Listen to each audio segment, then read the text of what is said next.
Hey guys, Bump here, bringing you this Unholy Death Knight Disease Mythic Plus video guide. Today I will be doing commentary with all my tips, tricks, rotation, talent, everything you need to know when playing the Unholy Death Knight with a Disease build in Mythic Plus. You'll see in the background I'm doing a plus 16 Azure Vault with the Disease build, and I end up at around 70k DPS overall in the end, which I think is quite respectable for this dungeon because it's generally quite low target count, which is one of the areas where the Disease build kind of excels. I think overall the Disease build should be your go-to Mythic Plus build. Unholy has two different ones it can run: is Disease or Wound build. I think Disease one is the one you default to, and the Wound one is the one you might run in very specific scenarios. So therefore, I think it's a good idea to talk extensively about the Disease build, so that you can get that down, use it in the majority of instances, and then I will show you the Wound build in another video, so you can use that to its fullest extent. We're going to start by talking a little bit about talents before I move on to the rotation, and then just a little bit of gear, that kind of thing. But overall, it's going to be mainly rotation here. Anyway, so talents. This specific run, I'm doing the kind of Fortified talent build, which emphasizes heavily on doing big AoE damage. You can see the build up here. I obviously pick up the core essentials of the Disease build, which is Plaguebringer, Ebon Fever, and Super Strain. And then you kind of fill in the gaps with everything else based on the scenario. So since it's Fortified, I pick up Fester Might and Unholy Assault. That's the kind of route you go down if you want to maximize your AoE damage. If it's Tyrannical, it's going to look a little bit different. So this was a Fortified build. So here's the Tyrannical one. And here, you could just run what I showed you previously, which goes on Unholy Assault. It does respectable single target damage as well. However, you can go down into Command of the Dead if you want to get really big single target bursts. You don't sacrifice that much AoE, and you then get the opportunity to just absolutely obliterate bosses, right? You have Army on boss, you have buffed up Command of the Dead, you have Gargle. It's just so much single target damage, which is a great option. Other than that, going down the left path or the right path, there's merit to maybe picking up double morbidity instead of doing double Ghoulish Frenzy, but I like Ghoulish Frenzy. Other than that, I don't think it's that much choice. You have the two builds. Obviously, you can opt to maybe not go full single target on Tyrannical. You can pick up Gargle, right? You can sacrifice like a point in morbidity for it to get some more single target damage without fully talenting into it. There are some options, right? And it's up to you kind of where on the spectrum you want to put yourself, right? Do you want full AoE, full single target, somewhere in between? Up to you. Experiment, see what works for you. Don't take what I say in a video like this like gospel. Just think of yourself, try it out, see what you like. That's the kind of vibe. Now, for gear and stats, this build really likes Mastery and Crit. It doesn't scale that well with Haste because Diseases don't scale with Haste, and that's a big part of our damage. Generally, if you want to optimize your damage, you want to get items with Crit and Mastery. For trinkets, getting the puzzle box is generally going to be a good idea because you can use it with Army, like I do here. Get some nice burst. It's also very good in like AoE. That Mastery is going to boost your damage a lot. Secondary trinket, I think Hunger the Pack is a good option. There's also I never remember the name of this. There's a trinket which stacks up over time. Here it is, Rumbling Ruby. That's also a very good Mythic Plus option. So if I got to choose whatever I wanted, I think I would go Puzzle Box, and then Rumbling Ruby or Hunger the Pack, that kind of thing. Right, so that's kind of like the talents, the stats and the gear. Let's talk about rotation, right? And I think we're going to start off here by having a very high level overview of kind of what are your goals in your rotation to maximize your damage. And then we're going to move into like, exactly bottom by bottom presses. So first of all, I think the core question to ask ourselves here with this build is, where does my damage come from? And the answer is diseases and epidemic. Those two together will be the absolute majority of your damage. I think it's like 60-70% overall of your damage comes from diseases and epidemic. So when we talk about the rotation, we're going to think about, okay, how do I optimize the damage of those two sources? That's kind of like the simple way of looking at it. We still have wounds, right? Wounds will be relevant, not so much because they do damage, but because they generate runing power in AoE, and because they build Festamite stacks, which obviously buffs everything else. Furthermore, our Fortified requires us to burst wounds, so there will definitely be a reason for us to kind of apply wounds and burst them. Just thinking, so you might think that we're going to just ignore that completely, but that's not true. We are going to deal with wounds. Now, let's talk about the priorities here. So to maximize our disease damage, obviously, we want to make sure that we have our diseases up and running all the time, right? They're going to be quite short because we're running it on fever, so that means you press outbreak to keep up your diseases whenever they drop. That's going to be like a number one thing to think about. Secondly, Plaguebringer is very high priority. It has 10-second duration, so we only need to press Scourge Strike once every 10 seconds, but that's going to be like very, very high up on the list of what we want to do. So, you're doing rotation, Plaguebringer is about to drop, ignore everything else, refresh that Plaguebringer. That's kind of like the vibe you're getting there. And then, we want to ensure that we never overcap on runing power. As I said, Epidemic is going to be a very big source of damage, which means that whenever we get close to 100 runing power, you press Epidemic.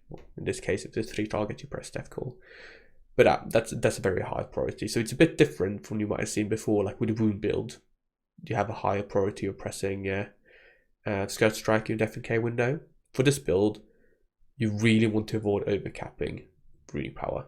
So even if you're Death and K down, whatever, do make sure to press Epidemic to spend it. Nice, so those are like your core priorities. What happens otherwise in rotation, right? Well, you're gonna build wounds, as I said previously, because building and bursting wounds is like the most efficient way to generate runing power. It also stacks up Festamite stack. So like generally your rotation on a pack like this is gonna be, hitting Festamite Strike to building some wounds, popping them with Scourge Strike to keep a Plaguebringer and your tear set, right? And then you spend that runing power to deal the actual damage. Great. I think that's a high level overview. So hopefully just thinking about those points will help you make the decisions within a pack. Still, I want to discuss how do you actually engage any specific pack? What's the rotation, as in what's the buttons you actually press? How do you use the Death and K window there? And so on. So first of all, when I engage a pack, the very first thing I do is hit Scourge Strike to get Plaguebringer up and running. So that's going to be a naked Scourge Strike, right? It's not going to do that much damage, but putting up Plaguebringer early means that when we then apply our dots, especially if we apply Unholy Blight, they're going to be ticking very quickly. I do mention Unholy Blight here because Plaguebringer means that it ticks twice as fast, which means it stacks up twice as fast, which means that its overall damage is much higher compared to when we do Unholy Blight followed by Scourge Strike. So that's why we Scourge Strike the first GCD. Let's take a look at this pack. So I run in, first button, Scourge Strike, and then I pop all my cooldowns. You want to get these running, so that means using Limb, Dark Transformation. I do hit Festering Strike twice to use my Apocalypse. Like, Apocalypse is still a nice button to press. It deals some priority damage, it generates a lot of runing power. Overall, it helps us, funnel into our other damage. Also starts up our Festamite window, triggers our 4 sets. It's a good button press.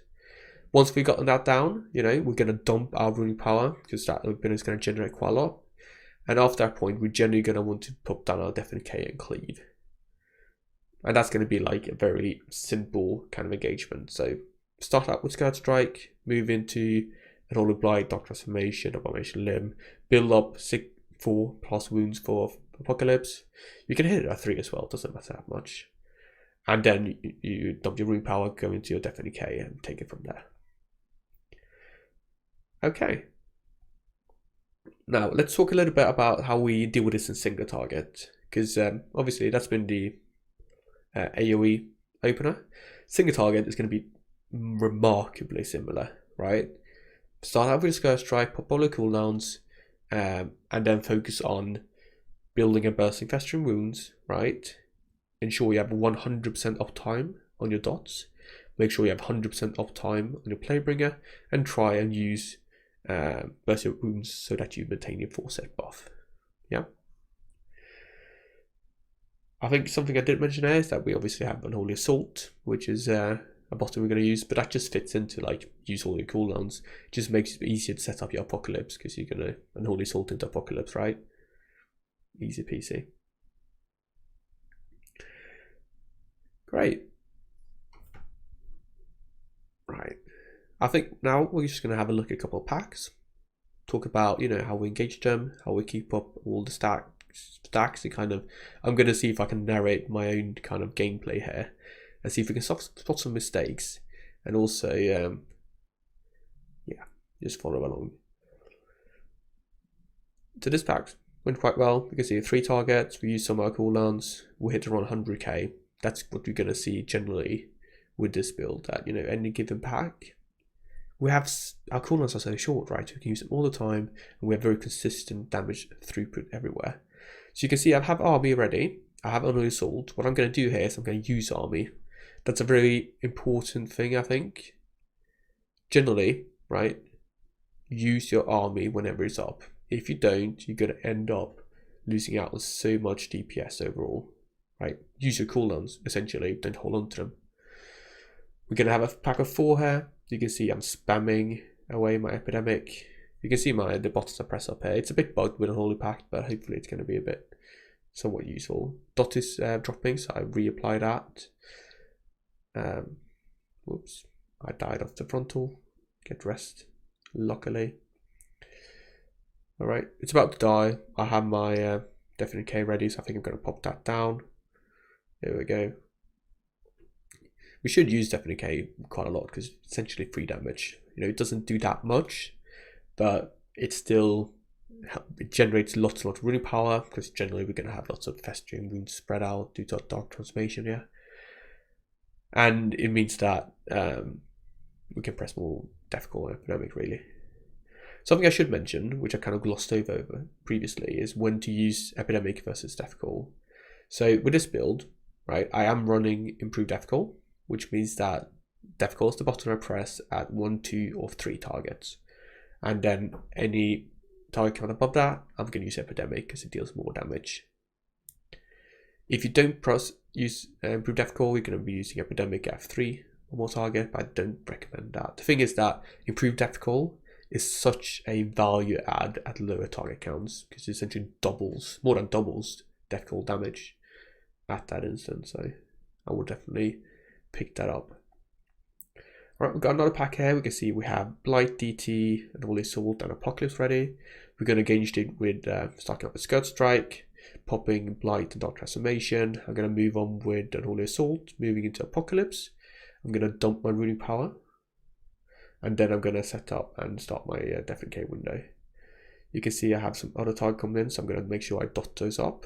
I'm going to spend some more Runing Power that I generated, then pop down my Definite K window, and move on to the Scourge Strike spam. And I prioritize using my Epidemic whenever I'm about to overcap. The good thing with Definite K as well is that Scourge Strike has a higher probability of just bursting any wound, because you might have one odd one on some other target, yeah.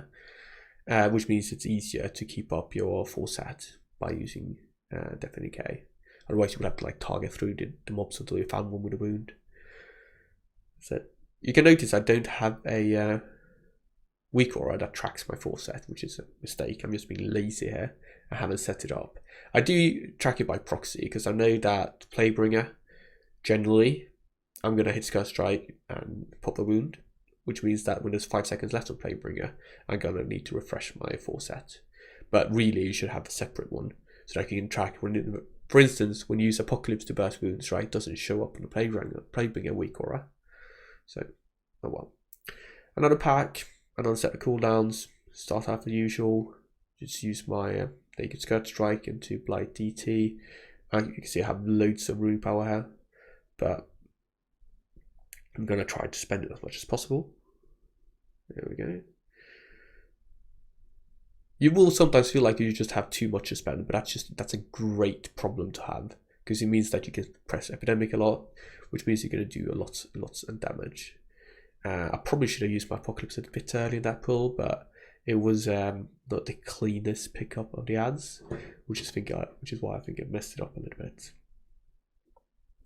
By the way, I think fundamentally at this point in the video, I kind of said everything that needs to be said about the rotation, talents, whatever. So do feel free to kind of stop here, because there's not going to be any new information. I'm just going to keep commenting on the run itself, talk a little bit about the choices and whatnot. Just let you know, so you don't sit here and wait for me to say some new kind of fact that you must need to know. That would happen. Alright, another pack. As you can see, like, quite naturally, the packs come in every 45 seconds. I have my cooldowns pretty much every single pack, which is one of the reasons why this build does so much damage.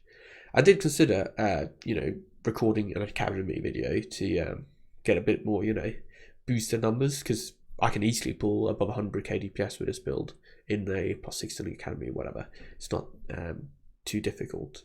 However, I feel like that's not the best way to show it, because academy is such a big target count dungeon, so you're gonna get very high, right? I think so. Vault is better one, because that's something where not that big targets. It's more representative of the average dungeon, and it kind of shows you that this does really well there as well. This dungeon, this build, by the way, a very similar version to it, is actually insane to run in raid as well for the council fight. So yesterday, ran council. I got rank 1 Unholy at 151k DPS, running a very similar build to this. So even at 4 targets, prolonged fight, which is where you might expect Frost to be like, oh, the best option out there, I nearly beat all the Frost TKs. Like, the best Frost TK on council did 157k. Obviously the public logged one. I know Fencer did more, but he's private logging. Anyway, and I did 151. I could definitely have been the highest DK. So if you feel like Unholy only does well at big target counts, that is actually not true. We actually do remarkably well on oh, hang on, where's my Plaguebringer uptime? Mistake from me. Anyway, we do remarkably well even at lower target counts. I think we need 4 targets, and from there we're just going to be popping off. Lower than that, we can't leverage Epidemic because there's not enough targets, but I won. Alright, we've got another boss here. I'm going to make sure I dot lots of things up here to help deal as much damage as possible. We're such a, it's like we're a multi-dotter, right? It's definitely worthwhile to dot up ads and things when we use this build. Alright, we're just going to dodge all of these. I'm going to pop my cooldowns here. So you might think about macros. What macros do I use here? One of them is with Unholy Assault. So I put in Unholy Assault, Power Room Weapon, and Puzzle Box all in one button.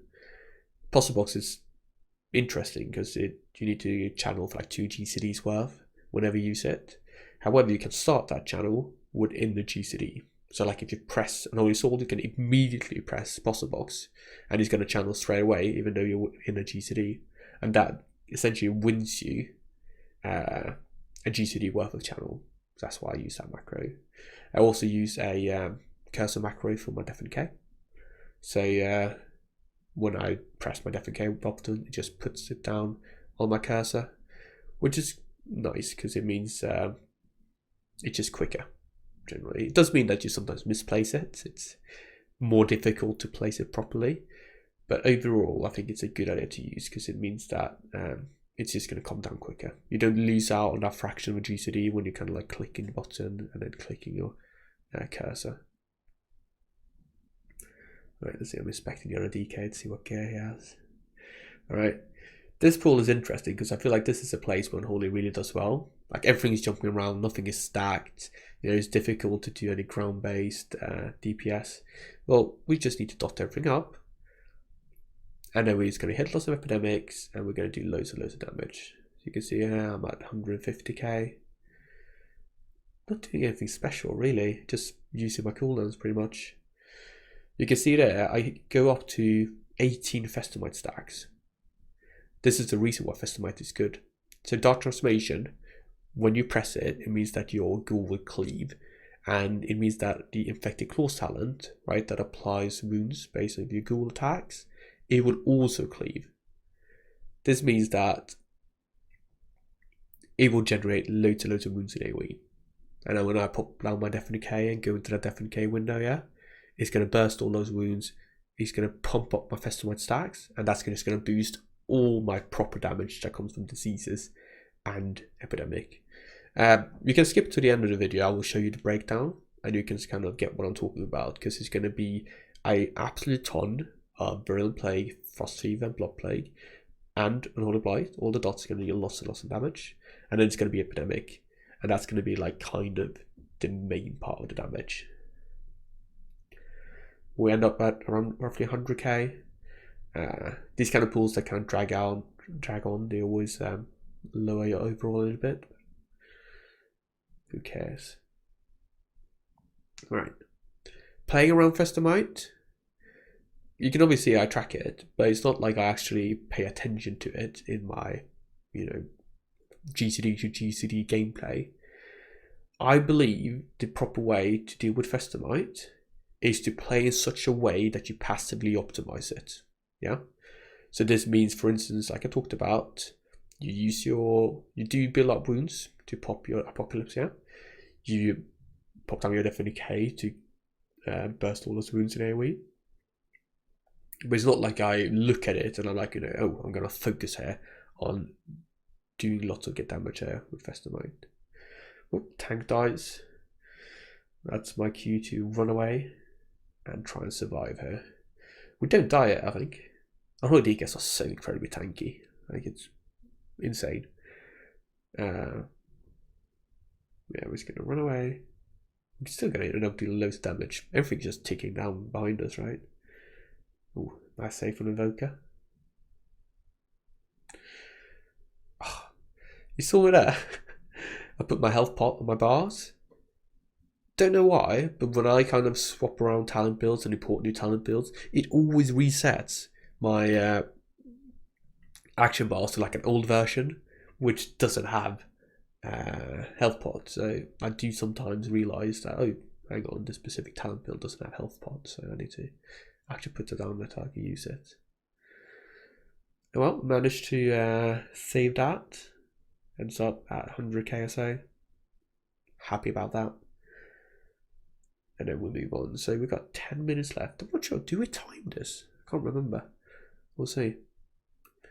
We almost have all the trash. We're just going to kill the next room here and the two other ones.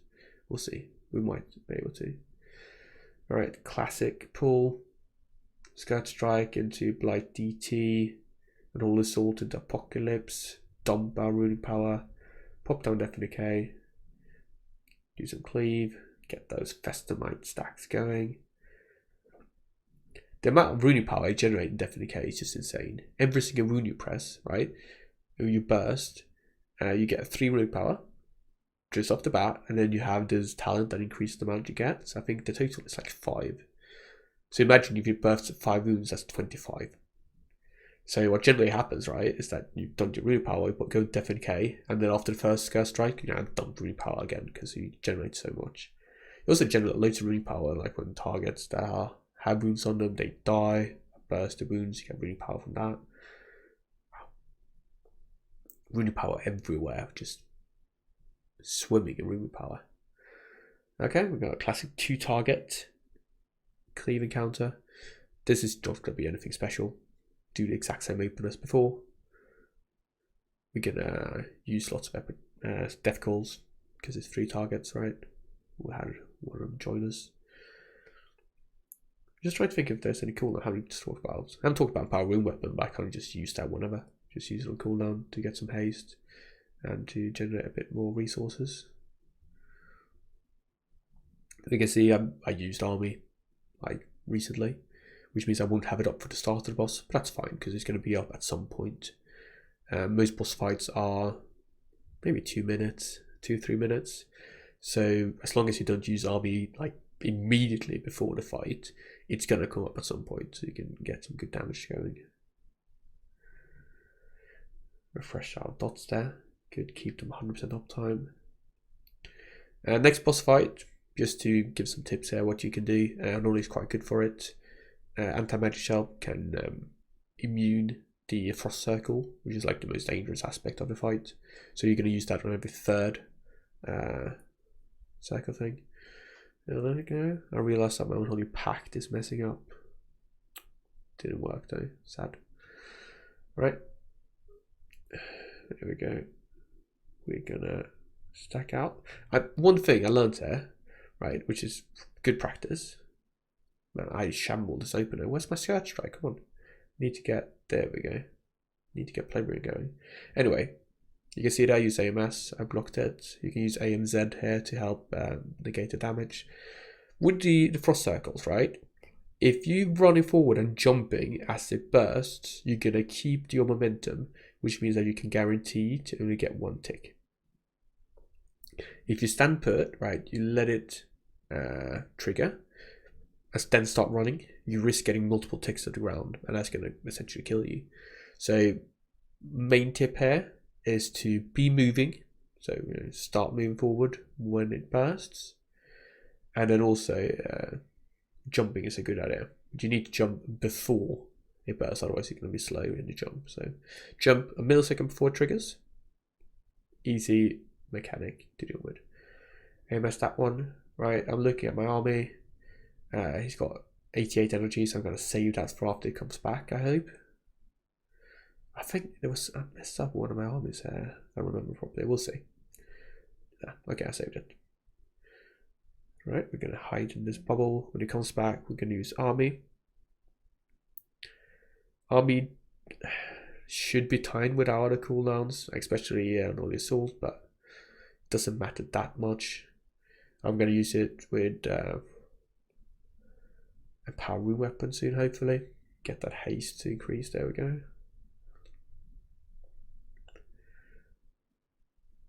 Lovely. Like, you want to use it with puzzle box, really. But the thing is, sometimes it can be difficult to make that happen. Like, army is not going to come in perfectly every 3 minutes. Puzzle box might be used every 3.5, whatever. So sometimes you just need to like roll with it. The thing is that if I save my army here for my puzzle box, I'm going to lose out on so much damage I roll. Because it's just going to be like an entire puzzle box used, which is just not there. Just wasted, right? Alright, he's going to jump away, unfortunately. So we're going to have to hide once more and then kill him when he comes back. Too bad. You can see I'm at 76k overall. I did 32k on this boss, which is kind of fine. As I said, if you want to run more single target oriented, we can pick up Command with Dead. Deal lots and lots more damage. We're just going to kill this boss, which is quite good for us. It has some nice spread cleave, so we're just going to leverage our dots to easily kill off the shards that spawned. They come in at 75, 50 and 25% health, so we can kind of look at his health bar to predict when we're going to need to deal with it. Start out with a naked Scourge Strike, move into all our cooldowns, there we go, and then we do the normal single target rotation. Festive Strike to build wounds, Scourge Strike to burst them. That's the kind of vibe. Alright, so it's 80%. We'll tank him close to the edge here of the platform. Means that the crystals much more easy to cleave down. I'm going to dot them up, and then I'm going to use Epidemic to deal as much damage as possible. Obviously I don't have army yet, which is not ideal. We want to use army with lost, but as I said, like it's better to get like 2 armies without lost than 1 with lost, generally. It just means that don't be afraid to use your cooldowns as much as possible. It's like the one way you can increase your overall and get the dungeon to get by quicker. Obviously, right, if you have a very difficult pack, you're like, I need to save cooldowns for this pack, you need to do so, right? But generally, people save cooldowns far too much, and it's it's detrimental to their overall performance. That's why they're not doing as much overall. So just don't be afraid to use your cooldowns, essentially. And you can use your cooldowns at the end of packs, you know. Having a pack that lives for extra 20 seconds because everyone's just sitting there waiting for someone else to do something. Terrible. So just use your cooldowns. Right, we've got armor coming back up. We can use it with our puzzle box, which is great. There we go. Off we go. Make sure to dot everything. Keep off our Playbringer. Use the puzzle box with a macro. Easy peasy. And now we're just blasting.